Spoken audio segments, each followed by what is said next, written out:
Salut tout le monde, j'espère que vous allez bien. Aujourd'hui, on se retrouve pour une toute nouvelle vidéo. Une vidéo très spéciale parce que je suis accompagné d'une auteure. On est présentement au Salon du Livre de Québec. Et aujourd'hui, ça va être une interview que je vais faire avec une auteure. Alors, je vais laisser la présenter. Bonjour tout le monde, je m'appelle Elisabeth Camiran, je suis l'auteure de la série Kaïcha qui est publiée depuis mai 2015 aux éditions ADA.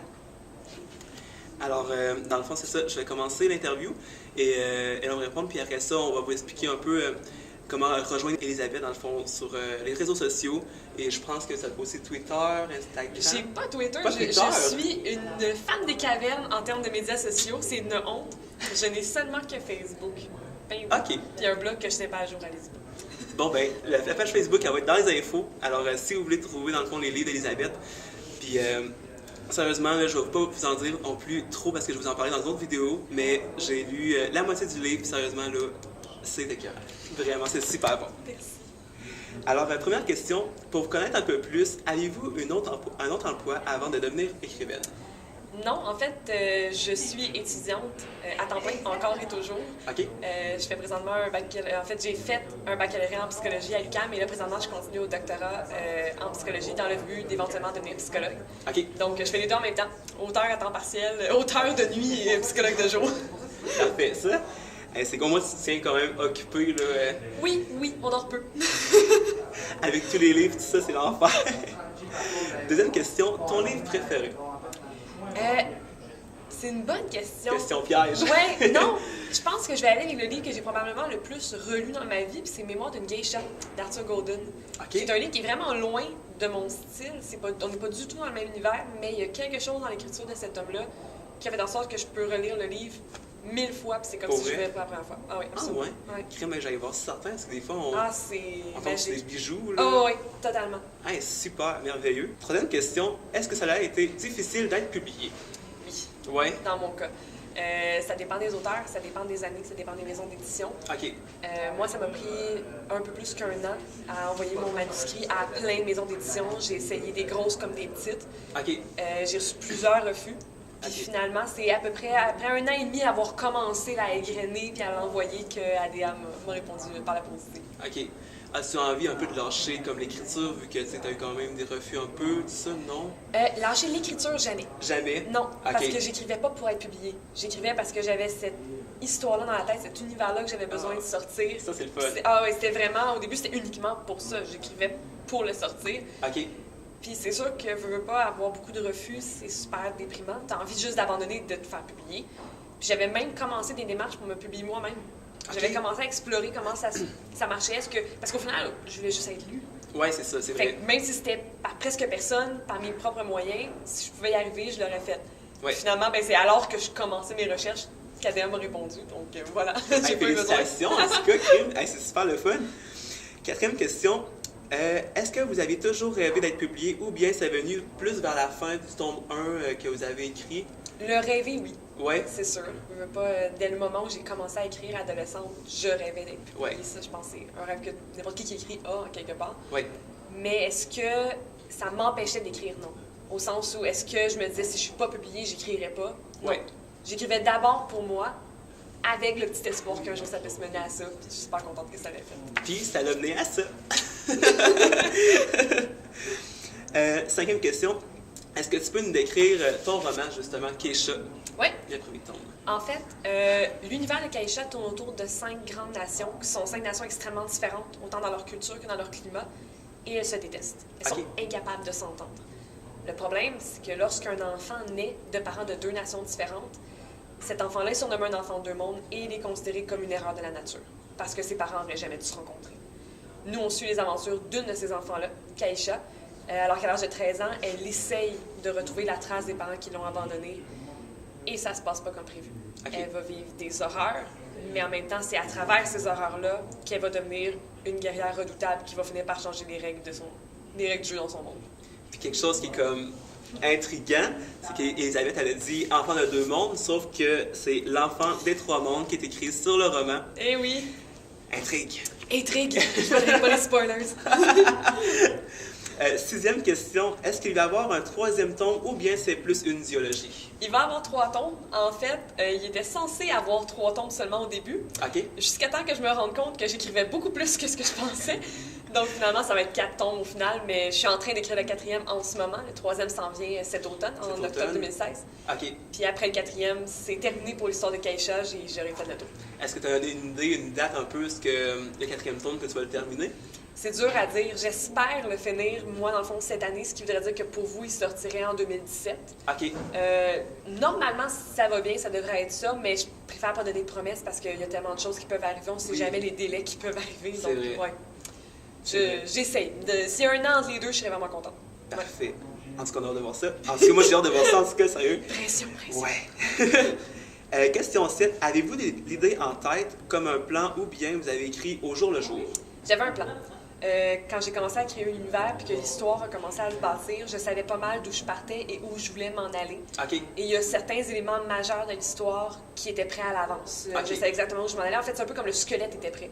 OK. Pour ce qui est de la chair, donc peut-être des éléments un peu plus secondaires de l'histoire, mais qui finissent par avoir de l'importance, ça, je me suis permis plus de liberté. Il y a beaucoup de choses, en fait, qui sont apparues d'elles-mêmes parce que mes personnages ont tellement évolué au cours des romans, qui se sont mis... Il y a des choses que j'avais prévu de faire, qu'arrivé là, je me suis dit, ben comment Keisha pense, comment elle agit, elle ferait pas ça. Elle ferait plus ça. Donc ça a changé. Il y a beaucoup de choses qui ont changé par rapport à ce que j'avais imaginé au début, mais les plus gros morceaux, eux, sont prévus depuis le début. Il y a des indices qui ont été laissés dès le premier livre qui vont mener au 4e, puis ça n'a pas changé. Fait qu'au moins, les 5 nations, t'es quand même oui. au début. Oui, les 5 nations, ça s'est vraiment créé dès le début avec la conception de l'univers. J'avais l'univers des 5 nations avant d'avoir l'histoire. OK. Fait que ça, c'était déjà, ouais. C'est déjà prévu, ça s'est juste au moins. précisé à force de l'écrire. Et pour le fun, combien ça a pris de temps, dans le fond, pour écrire le premier tome? Hein? Le premier tome m'a pris un petit peu moins d'1 an. OK. Dans mes moments libres, c'était vraiment quand ça me tentait d'écrire. Il y a eu des moments où j'écrivais pas pendant un mois, puis après ça, j'écrivais pendant 7 jours. Hey. Puis les seconds, là, j'ai pris un horaire un peu plus régulier, donc j'essaie d'écrire au moins une fois par semaine, parce que je suis étudiante. Ah oui, c'est vrai. Puis Ouais. ça me prend 1 an pile à peu près. OK. Ouais. Ah non, mais c'est bon pareil pour un livre quand même assez épais aussi, là. Justement. Rigoureux. Oui. La 8e question, quelle était ton inspiration? Je l'ai déjà dit sur ma page Facebook, mes lecteurs le savent. L'inspiration que j'ai eue pour écrire a commencé avec Dominique Demers, une auteure québécoise. J'adorais plusieurs de ses séries, autant historiques que celles qui se passent de nos jours, mais c'était surtout la manière dont elle écrivait. J'avais 9 ans et elle m'inspirait à écrire quelque chose, à sortir quelque chose de ma tête. OK. Puis après ça, ça a été elle, puis avec d'autres histoires que j'ai lues, d'autres auteurs dont j'ai connu l'écriture, des choses qui se sont passées dans ma vie. Là, ça a été comme un mélange de plein de choses qui m'a donné envie d'écrire vraiment concrètement des histoires. OK. Mais Dominique Demers, c'est elle qui a allumé la flamme. OK. Vraiment. Hey, super. Puis l'histoire de Keisha, justement, est-ce que tu l'as un peu sorti de nulle part ou tu as plus vu comme des trucs dans la vie de tous les jours et tu as vraiment comme mis ça? En fait, mon inspiration est vraiment venue en observant l'histoire de nos propres cultures. OK. À un moment donné, je me suis rendu compte que le climat... En fait, je me suis rendu compte, c'est vraiment grâce à mes cours d'histoire que j'ai réalisé à quel point les climats dans lesquels on vit ont une influence immense sur la manière dont les cultures se développent, bien au-delà de n'importe quel critère. OK. Et je me suis mis à me demander qu'est-ce qui se passerait si j'exagérais ça au point d'avoir 5 nations distinctes qui ne s'identifient que par leur climat. Et les 5 nations sont nées comme ça. Donc au début, c'est quelque chose de très flou. C'est vraiment ces 5 nations-là, je ne savais pas encore trop quoi faire avec. OK. J'imaginais, OK, quelqu'un qui n'aurait vécu que dans un climat très doux, de plaine d'agriculture, quel genre de culture ça donne. Des gens qui n'ont vécu que dans un climat très dur, du désert, du sable, de la chaleur. Qu'est-ce que ça va donner comme genre de culture? C'est ça. Et les 5 nations sont nées comme ça. Et c'est après avoir créé les 5 nations que j'ai imaginé ces relations-là très tendues de nations qui ne connaissent pas le concept de guerre, qui est quelque chose qui pour nous est inconcevable, mais qui en même temps ne veulent pas se parler parce qu'ils sont trop différents. Ils sont différents, puis tu sais, ils veulent sûrement se battre un peu ou... Même pas. Même pas? Parce que ça fait tout simplement pas partie de leur culture. Ils ne connaissent pas, ils ne peuvent même pas imaginer aller en l'encontre d'une autre nation. C'est un autre monde. Ils sont ailleurs. Nous, on est nous, eux, ils sont eux, on reste comme ça, on est bien. Mais le problème, c'est ça, c'est qu'est-ce qui se passe si 2 personnes de nos nations se rencontrent et ont un enfant? La logique va nous dicter que cet enfant-là va être considéré comme un monstre d'un côté comme de l'autre. OK. Et le concept des enfants de deux mondes est né comme ça, et Keisha est né Mais c'est intéressant parce que c'est très rare qu'on voit des livres dans ce genre-là, justement. C'est qu'on voit la civilisation qui est comme séparée, mais tu sais, la plupart du temps, ils veulent tout le temps se battre. Oui. Tu sais, on a par exemple sur Divergence ou, tu sais, toutes ces dystopiques un peu, mais tu sais, exactement, tu sais, au moins, ils savent pas non plus comment se battre, tout ça, fait que c'est super, Oui, tu sais. je voulais vraiment essayer pousser l'extrême d'un peuple qui veut s'ignorer. Ouais. D'avoir un concept qui, pour nous, sur Terre, c'est probablement la chose la plus fantastique du livre, c'est que sur notre Terre, c'est complètement incompréhensible. C'est impossible de penser que des nations seraient restées des millénaires à se côtoyer sans entrer en guerre. Mais dans celle-là, c'est le cas. C'est vraiment un concept qui peut, en fait, avoir du sens si c'est des peuples qui ont toujours vécu comme ça. C'est ça. Le concept est vraiment bon. Puis justement, le livre, c'est vers quel âge à peu près qu'on peut commencer à le lire? Officiellement, c'est un 13 ans et plus. Ado, jeune adulte. Parce qu'il y a quand même certains thèmes qui sont durs. Surtout dès le premier tome. Mais en même temps, moi, j'ai remarqué, à force de faire des salons du livre, de rencontrer des lecteurs, que j'avais beaucoup de lecteurs qui avaient 10, 11, 12 ans. Et j'en avais beaucoup qui étaient adultes. Oui, c'est vrai. Donc, je pense que j'ai réussi à faire quand même un style qui permet de rejoindre beaucoup de gens. Mais c'est sûr que, bon, je mettrais toujours un petit attention. Vérifier, sachez, est-ce que c'est, surtout pour des plus jeunes, est-ce que c'est un style de livre qu'ils vont pouvoir lire. C'est ça. Mais je ferme pas la porte. Ça dépend aussi, tu sais, les parents, genre, leur ouverture d'esprit aussi, tu sais, s'ils veulent que leur fille lise plus des trucs un peu plus comme intenses ou... C'est ça, je pense que c'est vraiment à quel point ils sont confortables, mais c'est sûr que côté, j'ai rien exagéré. Ouais. J'ai pas été dans la violence pour la violence. C'est ça. C'est pas sinistre, là. Non, c'est ça. Donc, il y a rien qui a été mis là juste pour choquer. OK. Donc, quand même, je pense que c'est très accessible. Parfait. Ça, c'est au lecteur de Disney. Exactement. Neuvième question et dernière question. Est-ce que vous avez des conseils pour les personnes qui voudraient devenir auteurs, par exemple, comme moi? Lâche pas. Moi, je suis de l'école de pensée où il n'y a pas de miracle. Il y a quelque chose qui est extrêmement magnifique à écrire et c'est extraordinaire de pouvoir être publié. Mais c'est difficile d'écrire. C'est difficile d'avoir une idée dans la tête et être capable de la finaliser sur papier. Puis c'est correct de prendre des pauses. C'est correct de dire, OK, là, en ce moment, ça marche pas, je vais le laisser, mais gardez-le. Si vous avez une idée de livre, juste un plan, juste l'ébauche d'un personnage, écrivez-le, laissez-le de côté si pour le moment ça mène à rien. Parce que vous savez pas si dans 5 ans, vous n'allez pas revenir, la reprendre et faire quelque chose avec. C'est ça. On sait bien ce qui peut se passer aussi, tu sais. Non. Puis, je peux parler par expérience, ça a été long de faire publier. Ça a été un parcours un peu plus difficile, un peu plus avec plein d'embûches. OK.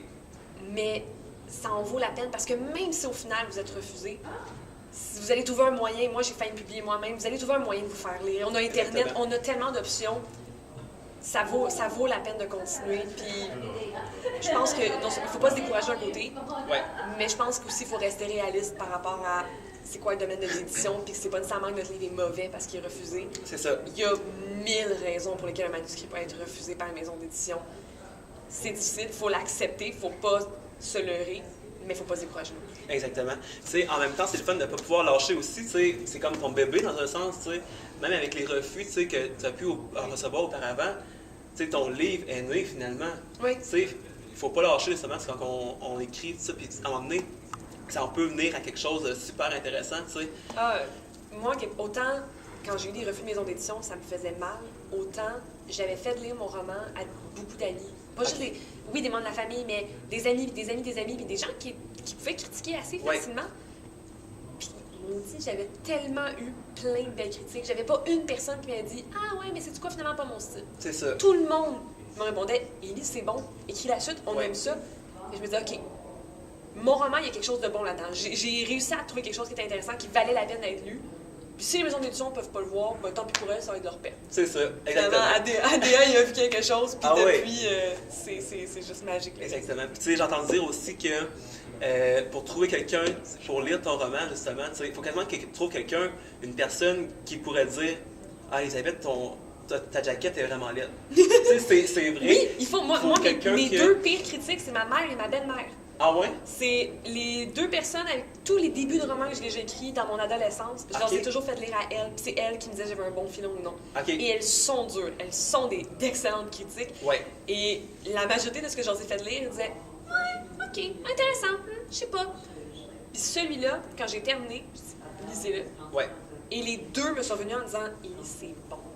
Ah, ça, c'est le fun. Tiens quelque chose. Là, d'avoir les deux de concert qui me disaient ça, je dis OK, j'ai vraiment quelque chose ici, je m'en vais voir les maisons d'édition. Exactement. Puis c'est le fun, justement, parce que, tu sais, vraiment quelqu'un qui te dit vraiment la vérité en face. Oui, moi, c'est ça que je veux. Évidemment, tu veux personne qui va être méchant pour être méchant, mais tu veux des personnes qui sont capables de voir les faiblesses. C'est ça. Puis de te pousser à t'améliorer, c'est sûr. C'est ça. Tu sais, pas qu'ils disent Ah, Elisabeth, ton livre, c'est vraiment pas bon. Non, Mais c'est tu ok. te dises, T'as c'est pas aimé ça? quoi? Qu'est-ce que t'as pas aimé? C'est ça. Si t'es juste là pour critiquer, t'as fait C'est ça. ça, exactement. Exactement. Hey, merci beaucoup, Elisabeth, sérieusement, de Ça m'avoir fait plaisir. accepté pour l'interview. Et n'hésitez surtout pas à aller voir Keisha. Le premier tome et le deuxième tome, il est sorti chez les éditions ADA. Et justement, moi, quand je sais que je vais l'avoir terminé, je vais vous en dire plus dans une update lecture. Et les informations d'Elisabeth vont être dans les infos de la vidéo. Alors, n'hésitez pas à aller faire un petit tour sur sa page Facebook. Et on se dit à la semaine prochaine pour une nouvelle vidéo. Bye bye tout le monde! Bye! Tu sais, je veux dire. Qu'est-ce que je veux dire? Fuck, hey, j'ai rempli la phrase. On peut se faire des bloopers à la fin? J'allais dire de quoi, mais j'ai complètement oublié là. On dit des sacs pis des bloopers. Tu veux-tu que j'arrête puis je vais repartir après? Je sais vraiment pas. Voilà. Oh my Oui, god. le public s'est découragé, j'ai envie d'écrire, pas publier. C'était difficile. Hey, merci beaucoup, Isabelle. Ça fait Isabelle. plaisir. Hey, je me suis trompé. Solide. Tu veux comment il s'appelle? Oh mon... Bonjour Isabelle! Hello, honey! Oh, cool.